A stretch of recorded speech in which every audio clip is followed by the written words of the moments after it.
Hello students, welcome to creative chemistry. तो कैसे हैं हमारे बच्चे? तो बस बच्चे हमारे कमेंट्स कर रहे थे, बच्चे बहुत इंतज़ार कर रहे थे कि सर आप कहाँ हो। नीट 2023 अभी सिर्फ 25-30 मतलब मोटा मोटा देखें तो सिर्फ अभी एक महीना बाकी है। तो लास्ट 1 मंथ में सर कैसे प्रिपरेशन करें, आप कहाँ चले गए हो? लास्ट 4-5-6 दिनों से आप चैनल पर नहीं हो सर, कहाँ चले गए? बहुत सारे कमेंट्स आ रहे थे। तो बस बच्चों, आपका इंतज़ार आज खत्म हो रहा है। शेर 2 कदम पीछे लेता है तो वो डर कर नहीं लेता है, झपटने के लिए लेता है। तो बस बच्चे अभी 4-5 दिनों से आपके लिए कुछ बढ़िया सी स्ट्रैटेजी प्लान करें या कुछ बहुत बड़ा बढ़िया सा सोच रहे थे।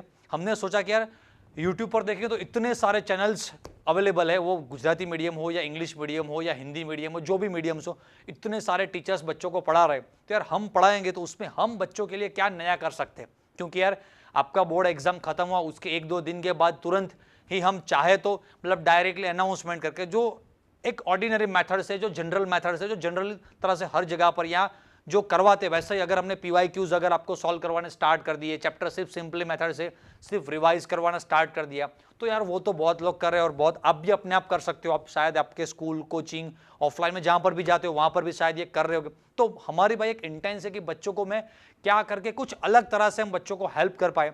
तो फिर हमने बहुत स्टडी लगाया, 2-3 दिन काफ़ी बैठकर सोचा, पूरे दिन सिर्फ इसी के बारे में हम सोच रहे थे कि अभी हम क्या करें ताकि बच्चों को अच्छे से अच्छी हेल्प मिल पाए। तो हमने बच्चों के एंगल पर जाकर देखा कि यार इस वक्त बच्चे, अगर मैं कोई नीट का एक एस्पिरेंट स्टूडेंट तो लास्ट 1 मंथ में मैं क्या चाहता हूं। मतलब यार PYQs तो मेरे पास बहुत सारे बुक्स अवेलेबल है, इंटरनेट पर इतने सारे PDF मटेरियल फ्री में मिल जाते हैं, व्हाट्सअप या टेलीग्राम पर, मार्केट में इतने सारे बुक्स मिल सकते हैं। तो वहां पर सारे PYQs भी दिए, उनके सॉल्यूशंस भी दिए। मेन जो प्रॉब्लम आपकी है वो आपको वो चीजें आती नहीं है। समझ में आ रहा है? मटेरियल आपके पास अवेलेबल है, दिमाग भी आपके पास है, लेकिन यार वो चीजें आपके दिमाग में घुसेंगी कैसे? एग्जाम के वक्त जब क्वेश्चन आपके सामने आता है तो उस क्वेश्चन को फेस कैसे करें, आपने जो पढ़ा देखा सुना है उसको कैसे, कहां पर कैसे अप्लाई करना है ना, वो चीजें ही बच्चों को समझ में नहीं आती ना भाई साहब। बाकी तो मटेरियल तो पूरे साल से, 2 साल से, 4 साल से, 5 साल हर जगह पर है, बच्चे 2 साल से पढ़ रहे हैं। फिर भी ये लास्ट 1 मंथ में टेंशन वाली जो बात है, जो एक्चुअली एक बड़ा ड्रीम, और स्पेसिफिकली जो हमारे जो B ग्रुप वाले, जो बायो ग्रुप वाले जो स्टूडेंट्स है, यार उनके लिए अगर कुछ आगे जाना, इंजीनियरिंग वाले, मैथ ग्रुप वाले जो बच्चे, तो समझ लो उन्होंने सोचा है कि भाई हमें IIT में जाना है। IIT में नहीं गए तो कोई बात नहीं, IIIT में भी जाएंगे तो इतना वास्ट डिफरेंस नहीं हो सकता है। मतलब इस IIT में नहीं मिला तो यहाँ पर, यहाँ पर, यहाँ पर, मतलब कि मैथ्स ग्रुप वाले बच्चे, उनके लिए IIITs कहो, IITs कहो, NITs कहो, स्टेट लेवल की बहुत सारी टॉप लेवल की कॉलेजेस है, तो उनके पास चॉइस बहुत ज्यादा रहती है, सीट्स भी बहुत ज्यादा है। जहां पर हमारी इस एग्जाम के बारे में बात करें नीट की, तो आज इस सेशन में हम सबसे पहले ये बात करेंगे कि यार ये नीट का जो एग्जाम है वो बच्चों को टफ क्यों लगता है, एक्चुअली नहीं लगना चाहिए, कैसे इसको सिंपल करें, इसका ब्लूप्रिंट कैसे रहता है, लास्ट 1 मंथ में प्रिपरेशन क्या करेंगे, एंड हमारी जो इस फ्री योद्धा बैच जो हमने स्टार्ट करने वाले उसमें हम लोगों से अलग होकर आपको क्या हेल्प करना चाहेंगे, मतलब हम क्या अलग तरह से स्ट्रेटजी बनाकर आपको हेल्प करेंगे। राइट बच्चों? तो सबसे पहले ये नीट एग्जाम एक्चुअली में देखें तो प्योर ओपिनियन है। यहां पर कुछ भी आपको ये मतलब आपको मोटिवेट करने के लिए या हमारे चैनल्स के व्यूज बढ़ाने के लिए या कुछ भी, ऐसा कुछ भी नहीं, प्योर जो न्यूट्रल एक ओपिनियन है वो न्यूट्रल ओपिनियन बता रहा हूं। एग्जाम इजी है एकदम केमिस्ट्री के। अगर आपको बिलीव नहीं होता, आपका समझ लो केमिस्ट्री में आपका समझ लो 12th स्टैंडर्ड आप लास्ट 1 ईयर से पढ़ रहे हो, समझ लो आपका सोल्यूशन चैप्टर है। कोई भी ऐसा चैप्टर पकड़ोगे जहां पर आपकी ग्रिप अच्छे से बनती हो। मैं ऑर्गेनिक को टेम्पररी साइड पर रखता हूं, वो मेरे पर छोड़ दो। राइट? वहां पर थोड़ा अलग से बात करेंगे। समझ लो सॉल्यूशन चैप्टर ले लो, इलेक्ट्रोकेमिस्ट्री चैप्टर ले लो, और उसके आप क्वेश्चंस देखना। आप क्वेश्चन देखकर उनको सेपरेट ही नहीं कर पाएंगे कि ये क्वेश्चन बोर्ड लेवल का है या नीट लेवल का है। नीट लेवल मतलब यार वो बोर्ड से कुछ अलग इतना डिफिकल्ट नहीं है। आप क्वेश्चंस भी देखेंगे, बहुत सारे इसमें से क्वेश्चंस आपने रूटीन में जो भी कोई पब्लिकेशंस के बुक सॉल्व कर रहे थे, जो भी कोई मटेरियल की आप प्रिपरेशन कर रहे हो, आप बोर्ड एग्जाम के लिए हो या कोई अलग कॉम्पिटिटिव एग्जाम, गुजसेट वगैरह कोई भी हो, जिसके भी लिए आपने प्रिपरेशन की थी वो इसमें कवर हो जाएगा। तो एग्जाम इतना टफ नहीं है। प्रिपरेशन कैसे करनी हो आगे हम बात करते हैं स्ट्रेटजी वाइज। एग्जाम टफ नहीं है, मेन चीज जो है ना वो है भाई लिमिटेड सीट्स। सीट्स यहां पर काफी कम है। सेकेंड थिंग कि बहुत सारे बच्चे ऐसे होते हैं उनको एग्जैक्ट पता ही नहीं होता। आपने कभी एनालिसिस ही नहीं किया कि भाई साहब मुझे जिस स्ट्रीम में जाना है, मैं जिस स्टेट से बिलोंग करता हूं, या मुझे जिस एरिया में या जिस स्टेट में या जिस सिटी में जो भी XYZ कुछ एरिया है वहां पर मुझे एडमिशन लेना है, तो लास्ट ईयर गवर्नमेंट कॉलेज में एडमिशन कहां पर, वहां पर लास्ट में वो मतलब कट ऑफ अटका हुआ था। फिर उसके बाद सेमी गवर्नमेंट में कहां पर अटका हुआ था, उसके बाद सेल्फ फाइनेंस में क्या था, समझ में आ रहा है? तो यार हमारे जो ऑफलाइन में जो भी बच्चे आते हैं या कुछ कुछ बच्चों से मैं भी मिला, उनके साथ फोन पर बात हुई लास्ट 4-5-6 दिनों में, तो उन बच्चों को यही नहीं पता था कि भाई लास्ट ईयर गवर्नमेंट में एमबीबीएस, मैं डेंटल होम्योपैथिक की तो बात ही नहीं करता, एमबीबीएस कितने मार्क्स पर वो लास्ट एडमिशन अटका था वहां पर। उसके बाद सेमी गवर्नमेंट में कहां तक, मतलब आपको एक गोल पता चलेगा कि मुझे कौन से सब्जेक्ट में कितने मार्क्स कवर करने। अभी उसके पार्ट में अंदर में आता हूं, तो समझ लो मोटा मोटा आप देखेंगे तो आप अगर 500 प्लस भी चले गए, मैं 600 की बात नहीं कर रहा हूं, 500 टू 550 मतलब 500 से 550 के बीच में भी आप 110% आपका गवर्नमेंट सीट में एडमिशन हो जाएगा, अगर ओपन कैटेगरी में है तो भी। अगर आप ST SC या अगर अदर कोई कैटेगरीज में आते हैं तो इससे भी कम में आपका एडमिशन हो सकता है। लेकिन बच्चों के दिमाग में ये बैठ चुका है कि नहीं भाई, आपको अगर MBBS में मेडिसिन मेडिकल वाले फील्ड में अगर एडमिशन चाहिए तो 600 प्लस 650 प्लस ही जाना पड़ेगा। वो टॉप लेवल के कॉलेजेस रहते हैं भाई साहब, समझ में आ रहा है? हम कोशिश जरूर करेंगे वहां तक पहुंचने की, लेकिन अगर वहां तक नहीं पहुंचे तो भी मिनिमम टारगेट पता होना चाहिए। अच्छा, मिनिमम टारगेट हम मोटा मोटा पकड़ के चलते हैं 500, तो भाई 500 लाने के लिए आप क्या करो, आपका मेन जो सब्जेक्ट होता है वो बायोलॉजी, मैं केमिस्ट्री का टीचर हूं फिर भी आपको बता रहा हूं कि आपका जो मेन जो स्कोरिंग पार्ट है ना वो बायोलॉजी पार्ट है आपका। समझ में आ रहा है? आपको कुछ भी करके बायोलॉजी के 70 टू 80 क्वेश्चंस आपको करेक्ट करने हैं, ताकि आपका स्कोर नियरली 270 टू 80 या 300 तक बायोलॉजी में आपको स्कोर कर लेना। बायोलॉजी में इतना कुछ ज्यादा डिफिकल्ट नहीं होता है। मैंने स्पेसिफिकली इस वीडियो को बनाने से पहले जिन बच्चों के अच्छे अच्छे रिजल्ट जिन बायोलॉजी के टीचर्स ने निकाले, मतलब जिनके यहाँ बच्चे के काफी 300 प्लस स्पेसिफिकली सिर्फ बायोलॉजी में मार्क्स है, उन टीचर्स के साथ मैंने एक एक घंटे बैठकर बात की है। सभी टीचर का एक कॉमन ओपिनियन था कि आप सिर्फ टेक्स्ट बुक अच्छे से पढ़ लो बायोलॉजी की, बस, और कुछ ज्यादा करने की जरूरत नहीं। PYQs देख लो, कोई बात नहीं, बायोलॉजी का लाइन टू लाइन आपको जो भी कॉर्नर, सबको सारे कॉर्नर्स आपको पता होने चाहिए। तो ये हो गया। अभी उसके बाद देखो केमिस्ट्री एंड फिजिक्स दोनों को मिलाकर आपको सिर्फ 200 मार्क्स लाने हैं। मतलब कि भाई साहब केमिस्ट्री में आपको सिर्फ 25 क्वेश्चन, टोटल जो आपके 50 क्वेश्चंस होने वाले, राइट? कुछ बच्चे कंफ्यूज हो जाएंगे, सर क्वेश्चन 45 होते हैं, नया पैटर्न चेंज हो गया है, सेक्शन ए सेक्शन बी, वो डिटेल में नहीं बताता हूं, शायद आपको पता ही होगा, या आप स्पेसिफिकली NTA की वेबसाइट पर जाकर भी देख सकते हैं। सेक्शन ए सेक्शन बी हो चुका है। सेक्शन ए में 35 क्वेश्चन है, सेक्शन बी में 15 क्वेश्चन है। उनमें से आपको कोई भी बेस्ट 10 फर्स्ट 10 आपके करेक्ट होंगे, 10 अटेम्प्ट करने हैं, तो टोटल मिलाकर आपको अटेम्प्ट करने हैं 45 क्वेश्चन, लेकिन मिलेंगे आपको 50। तो 45 क्वेश्चन में से आपको सिर्फ 25 क्वेश्चंस करेक्ट करने हैं, तो 100 मार्क्स केमिस्ट्री हो गए। 25 फिजिक्स से करेक्ट करने भाई साहब, तो वो 100 वहां पर हो गए, तो आप 500 के क्लोज तो ऐसे ही पहुंच गए भाई साहब। केमिस्ट्री आपका सबसे मेन जो स्कोरिंग पार्ट है वो आपका बायोलॉजी है। उसके बाद आप बच्चों केमिस्ट्री प्रिपेयर करो। केमिस्ट्री में मैं कहता हूं कि आप थोड़े भी अच्छे हो गए, ऑब्वियसली आप नीट के लिए प्रिपरेशन कर रहे हैं, पूरे साल आपने प्रिपरेशन की भी है शायद, और बोर्ड एग्जाम के लिए भी प्रिपरेशन की होगी, तो मोटा मोटा पकड़ के चलते हैं तो आप भाई अप्रोक्स 35 मैं कह सकता हूं कि 35 क्वेश्चंस आप इजीली 50 में से 35 आप करेक्ट कर लेंगे, 35, तो मतलब केमिस्ट्री में ही आप 150 अराउंड पहुंच गए। तो बाकी अगर समझ लो फिजिक्स आपका, शायद बायो ग्रुप के स्टूडेंट्स है, उनका ऑब्वियसली मे बी कुछ बच्चे के फिजिक्स अच्छे नहीं होते, फिजिक्स अच्छा नहीं होता है, तो आप 45 में से 25 भी करेक्ट कर लो तो भी आपका 500 प्लस स्कोर चला जाएगा। ये पार्ट इजी है, डेंजर नहीं है, समझ में आ रहा है? लेकिन डेंजर जो चीजें हैं, एक तो आपके पास लैक ऑफ इंफॉर्मेशन है, और दूसरी जो चीज आपके जो डेंजर है वो आपको मतलब एक्चुअली में पता नहीं होता कि स्ट्रेटजी कैसे कैसे प्लान करनी होती है। केमिस्ट्री में जो प्रिपरेशन करनी होती है तो क्या कैसे करना होता है। तो सेकंड पार्ट में आता हूं ब्लूप्रिंट के ऊपर। तो आपका जो केमिस्ट्री का जो ब्लूप्रिंट है आप लोगों ने शायद देखा होगा, बाकी जनरली हम अप्रॉक्स बताए तो आपके 11th एंड 12th दोनों के मिलाकर टोटल जो आपके चैप्टर्स होते हुए 30 चैप्टर्स है, तो हर चैप्टर से एक क्वेश्चन आता है, एंड जो मेन क्रीम इंपॉर्टेंट चैप्टर्स है वहां से 2 क्वेश्चन आप समझ लो। जो मेन चैप्टर है आपके समझ लो 11th स्टैंडर्ड में आपका जो भी main chapter structure of atom है, उसके बाद आपका जो चैप्टर नंबर 4 केमिकल बॉन्डिंग है, फिर उसके बाद आपका थर्मो है, इक्विलिब्रियम है, राइट। फिर ऑर्गेनिक को हम इस साइड में भी रखते हैं, ऑर्गेनिक को कैसे प्रिपेयर करना वो भी बताता हूं, हम कैसे करेंगे, मैं कैसे हेल्प करूंगा, सारी चीजें भी डिस्कस करेंगे। फिर उसके बाद 12th में आप देखें सॉल्यूशन, इलेक्ट्रोकेमिस्ट्री, काइनेटिक्स, राइट। फिर आपका चैप्टर नंबर 9 हो गया, ऑर्गेनिक हो गया।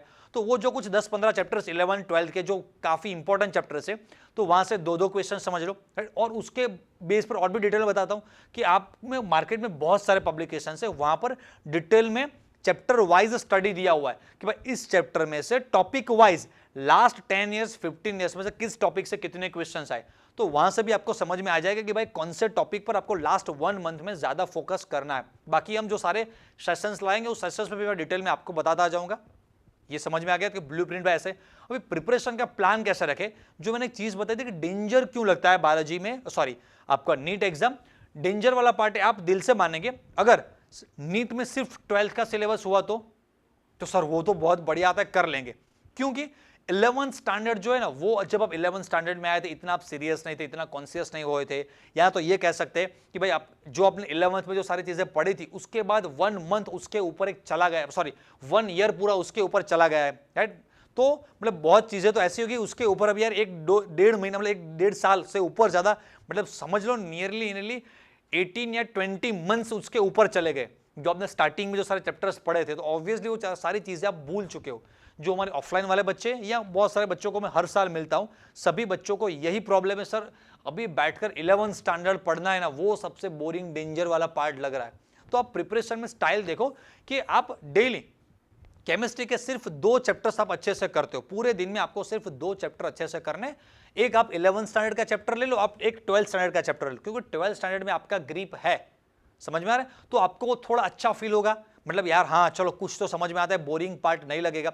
तो मैं केमिस्ट्री के बारे में बात करता हूं, आप 11th स्टैंडर्ड का समझ लो, कोई मोल कॉन्सेप्ट है या स्ट्रक्चर ऑफ एटम या कोई भी एक चैप्टर आप 11th स्टैंडर्ड का स्टार्ट कर रहे हो, तो उसके साथ 12th स्टैंडर्ड में जिस चैप्टर में आपने अच्छे से ग्रिप बनाकर रखी है उसको देखो। तो एक दिन में आपके 2 चैप्टर्स देखेंगे तो समझ लो आज अभी हम वीडियो अपलोड कर रहे हैं तो यार इस 7-8 डेट है आपका आज, तो 15 या 20 दिन, 1-2 दिन कुछ बीच में कुछ भी हो गया तो 15-20 दिन पकड़ के चलते हैं, तो इस मंथ के एंड तक मतलब 25, 27, 28 तक आपका सिलेबस वन टाइम कंप्लीट हो जाएगा। उसके बाद भी आपके पास एक्स्ट्रा 10 दिन बचेंगे पेपर प्रैक्टिस करने के लिए, वो बहुत सारी चीजें करने के लिए, समझ में आ रहा है। तो ऐसे हम प्लान करेंगे कि भाई एक 11th का चैप्टर आप कंप्लीट करो, एक 12th का करो, एक 11th का करो, एक 12th का करो, तो वैसे वैसे आपका होता जाएगा। अच्छा अभी हम यहां से क्या करवाने वाले आपको हेल्प करने के लिए लास्ट 1 मंथ में, तो लास्ट 1 मंथ में पूरा जो भी आपका 11th 12th दोनों सारी चीजें है, राइट, उसमें से आपको जो डेंजर वाला पार्ट है जहां से आपको ऐसा लगता है कि यार मुझे टेक्स्ट बुक से बाहर की बहुत सारी चीजें पता होनी चाहिए, कुछ अलग पढ़ना पड़ेगा,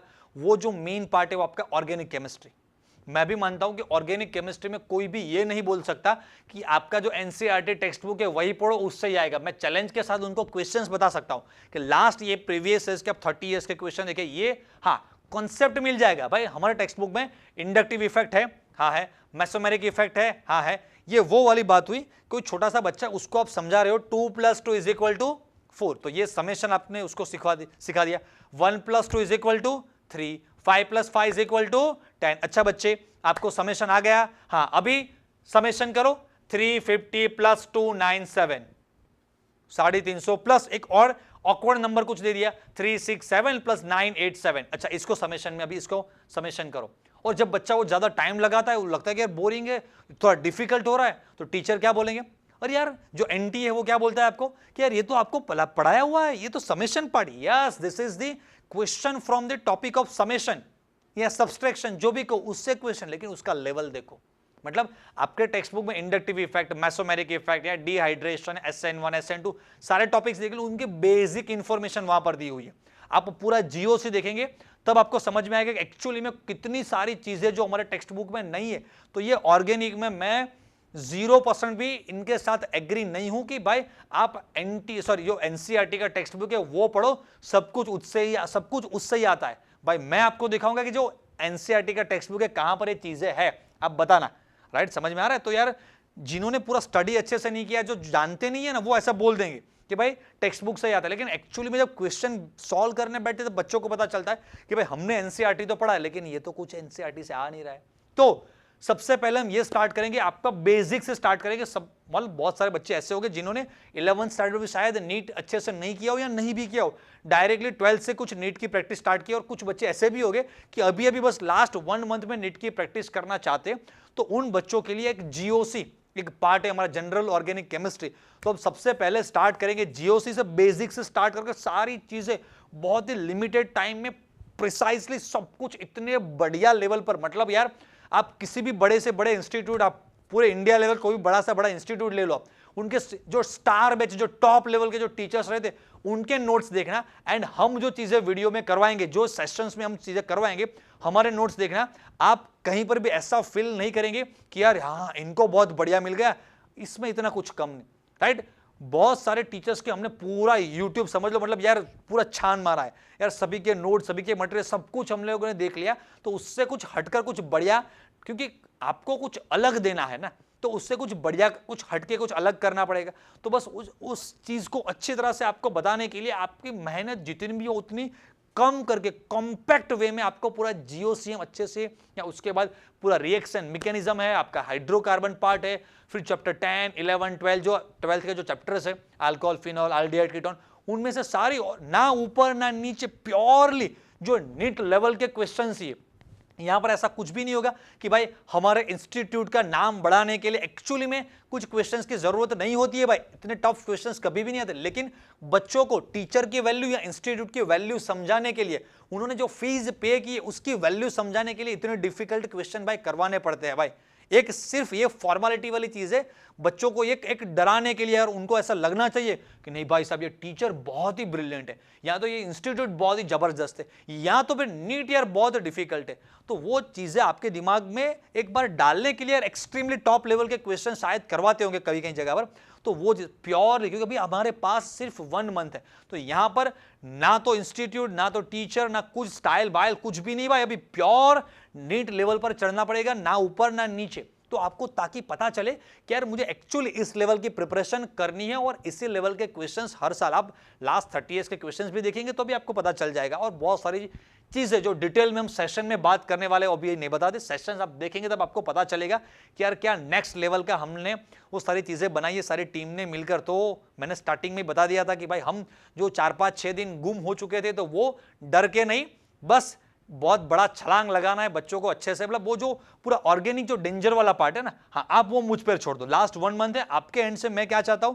कि आप जो छोटे छोटे चैप्टर्स है, जहां पर किसी टीचर की, मेरी नहीं किसी भी टीचर की आपको जरूरत नहीं पड़ने वाली है, समझ लो, मतलब कि आपका पीरियड टेबल वाला चैप्टर हो गया, या आपका एस ब्लॉक है, पी ब्लॉक है, जहां से कॉर्नर क्वेश्चन आएंगे, आपको लाइन टू लाइन रट्टा मारना पड़ेगा, समझ में आ रहा है। तो वो चैप्टर है। फिर आपका जो ये चैप्टर 6 12th में मेटालॉजी वाला है, सरफेस केमिस्ट्री चैप्टर है, तो वो जो रट्टा मारने वाले चैप्टर है, अगर आप मतलब आपके एंड से आप ये मतलब मुझे एक रिस्पॉन्सिबिलिटी, मतलब एक प्रॉमिस, या एक आप एक सपोर्ट कर सकते हैं कि सर वो जो रट्टा मारने वाली चीज है ना वो हम कर लेंगे, जिसमें हमारा दिमाग, मतलब ये समझ लो क्या होता है यार, हम इतना डिप्रेस्ड फील करते हैं यार, कैसे करेंगे कुछ समझ में नहीं आ रहा है। तो उन चीजों में हम आपको हेल्प करने की पूरी कोशिश करेंगे कि भाई आपको यार थर्मो से डर लगता है, इक्विलिब्रियम से डर लगता है, सबसे ज्यादा डर तो मुझे पता है ऑर्गेनिक से ही लगता है, क्योंकि अब फिजिकल केमिस्ट्री में देखेंगे तो वहां पर एक चैप्टर समझ लो सॉल्यूशन चैप्टर, भाई गिन चुन के 6-7 फॉर्मूला है, सभी को फॉर्मूला आते हैं, सिर्फ फॉर्मूलाज अप्लाई करो आंसर लाओ, फॉर्मूलाज अप्लाई करो आंसर लाओ। लेकिन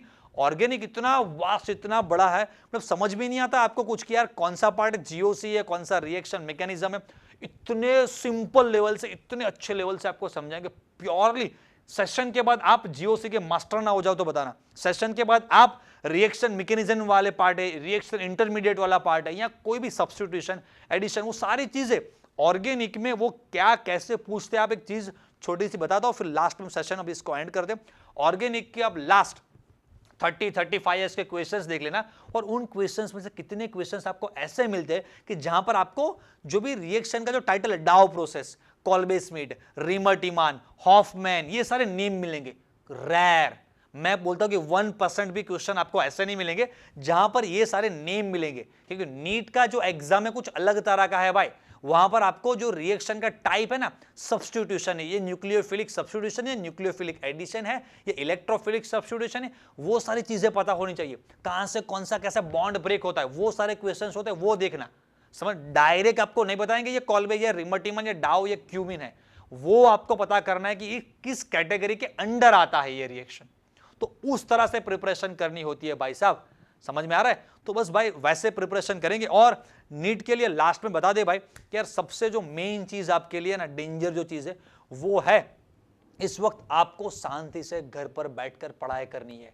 अभी 10 या 12 दिन आप जाने तो सभी आपके जो छोटे भाई बहन है, सभी के एग्जाम, सारे स्कूल के एग्जाम्स कंप्लीट हो चुके हैं। और आप व्हाट्सएप पर स्टेटस में देखना, 100 में से आपको 50-60% लोग ऐसे मिलेंगे कि सभी के स्टेटस में way to this, way to Goa, way to Jaipur, way to this, way to this, way to this. फिर कोई ये वाटर पार्क का फोटो लगाया, कोई यहां पर मनाली का फोटो लगाएगा, कोई साउथ इंडिया में घूमने, मतलब सारे लोग, मतलब ये कभी वेकेशन माहौल शुरू हो जाएगा, मतलब एक घूमने का एक एटमोस्फेयर हो जाएगा। हर जगह पर लोग बस आज यहां पर घूमने जा रहे हैं, यहां पर।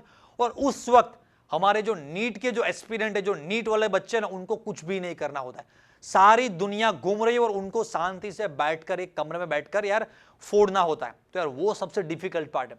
ये चीज, ये सिचुएशन मुझे पता है कि कैसी सिचुएशन है। आप जब विंडो के पास बैठे होगे, उड़ता हुआ कोई कबूतर जाएगा, कोई कौवा जाएगा ना, उसको देखकर भी आपको ऐसा फील होगा यार ये नसीब वाला है यार, ये यार लकी यार, ये कैसा घूम रहा है। आपको कबूतर या कौवे को देखकर भी ऐसा लगेगा ये मुझसे ज्यादा लकी यार।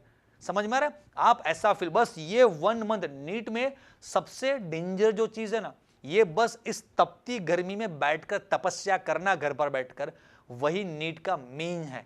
समझ में आ रहा है? और इसी में बहुत सारे बच्चे लेजी हो जाते हैं, वो भी सारे बीच में 4, 5, 6, 10 दिन घूमने चले जाते हैं, थोड़ा पढ़ते, दोपहर को सो जाते हैं, फिर रात को भी एक एटमोस्फेयर ऐसा होता है कि चलो भाई आइसक्रीम खाने जाए, यहाँ जाए, यहाँ जाए। तो एक एटमोस्फेयर ऐसा बन जाता है इस वक्त, सारा वैकेशन का माहौल, और उस वक्त सब लोग वैकेशन में और आपको बैठकर पढ़ना है, क्योंकि आपको यार आपके नेम के अगर DR लिखा हुआ चाहिए, तो वो वैसे नहीं होगा भाई।